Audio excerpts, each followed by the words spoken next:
Okay. So good morning.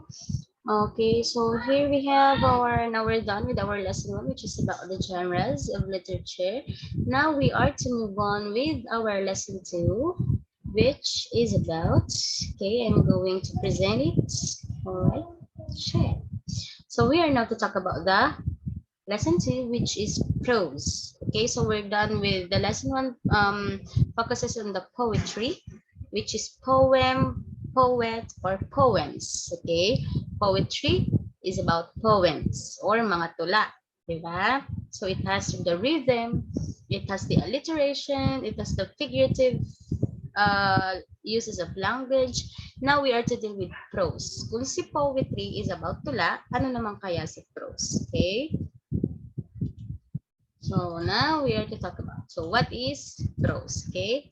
So written.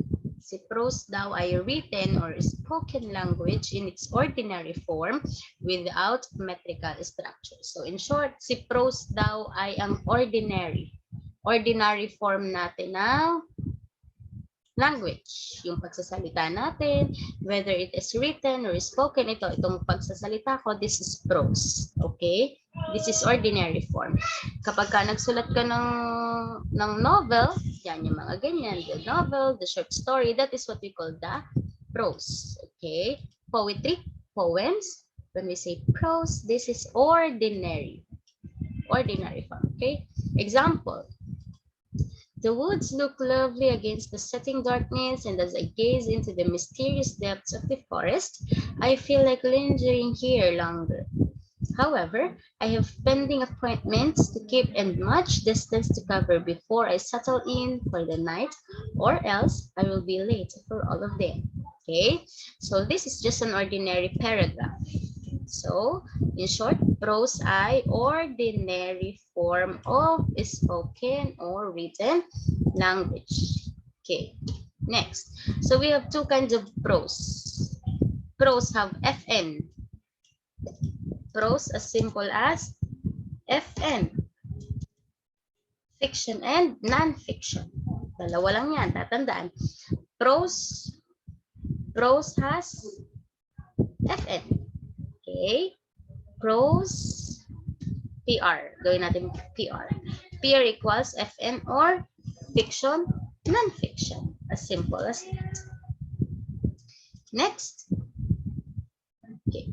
So, when we say fiction, ano ba ang fiction? Alam kong hindi kayo stranger sa word na to kasi before pa lang ay na-encounter nyo na to. So, when we say fiction, it is just a short stories, novels that describes imaginary. Ito ang pakatatandaan. When we say fiction, imaginary events and people. Kathang isip. Fiction is imaginary. Tatandaan. Okay? Fiction, ito kaya nga tayo mayroon mga fictional character. Sila yung mga hindi makatotohanan. Katang isip lamang. Nagagawa lang siya ni author.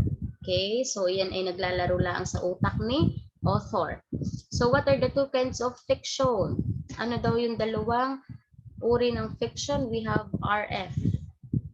Realistic and fantastic. So, meron daw tayong dalawang uri ng fiction. The RF, the realistic and fantastic. Ano daw tong realistic?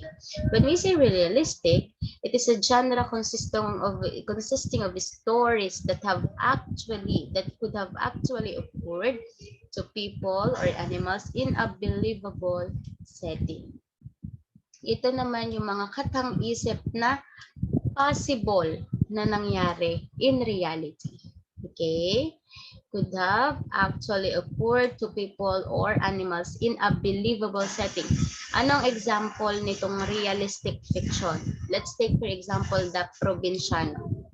Ang kwento ni Provinciano, the Cardo, the what do you call that? The military, the government, everything ay fiction or katang-isip lang. Gawa-gawa lang ni direktor. Pero, pwede yung mangyari in reality. Okay? or nangyayari siya in reality, the drugs, the syndicates and everything, lahat iyon ay katang-isip lamang, gawa-gawa lang yung takbo ng story, pero the story itself, nangyayari siya in reality. That is what we call realistic fiction. Okay. What about this fantastic fiction?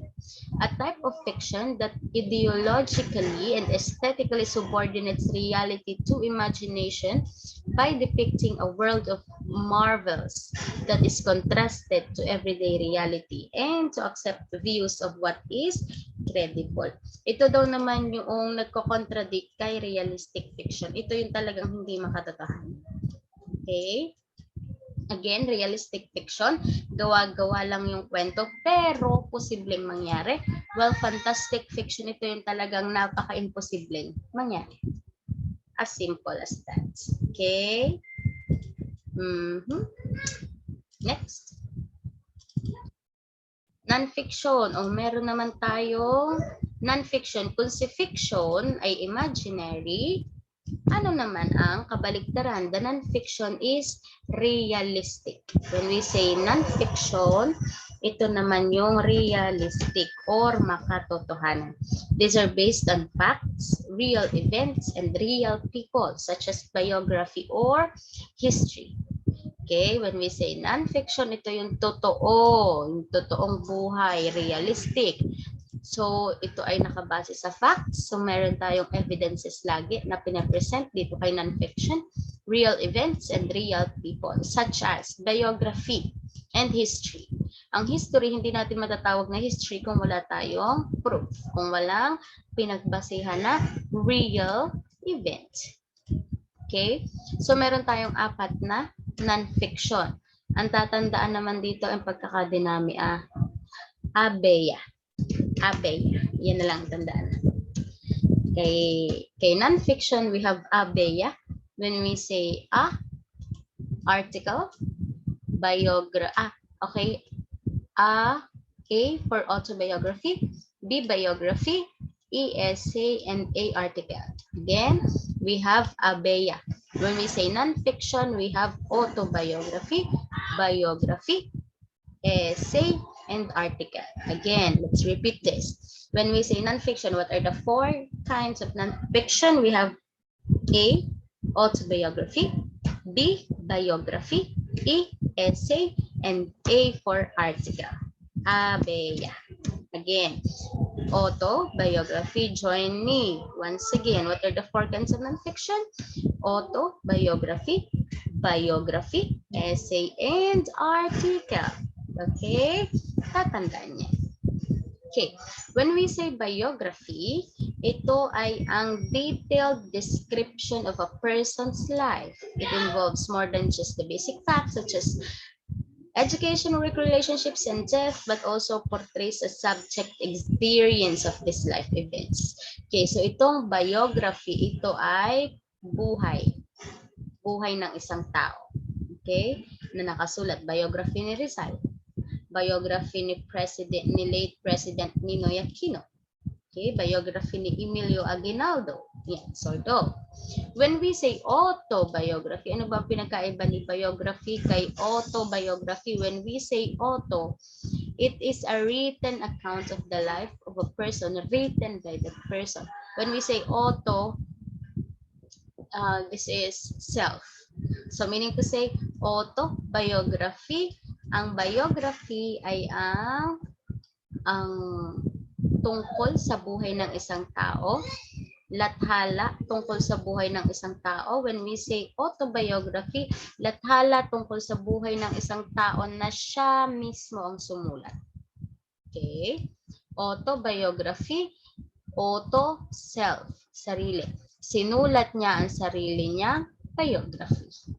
Okay? Next, essay. This is a piece of writing that gives the author's own argument, but the definition is vague, overlapping with those of an article, a pamphlet, and a short story. So in short, si essay daw ay a piece of writing that gives the author's own argument or idea. When we say article naman, it is a piece of writing included with others in newspaper, the magazine, and other publication. Si article naman ay makikita kay newspaper, sa magazine, at kung saan-saan pa. Okay? Ang essay, it's more of the author's point of view or argument. Si article, makikita natin kay newspaper, sa magazine, and the other publication. Okay, so that's it for the prose. Congratulations, naka-lesson 2 ka na with our genres of literature. Thank you. So let's end this.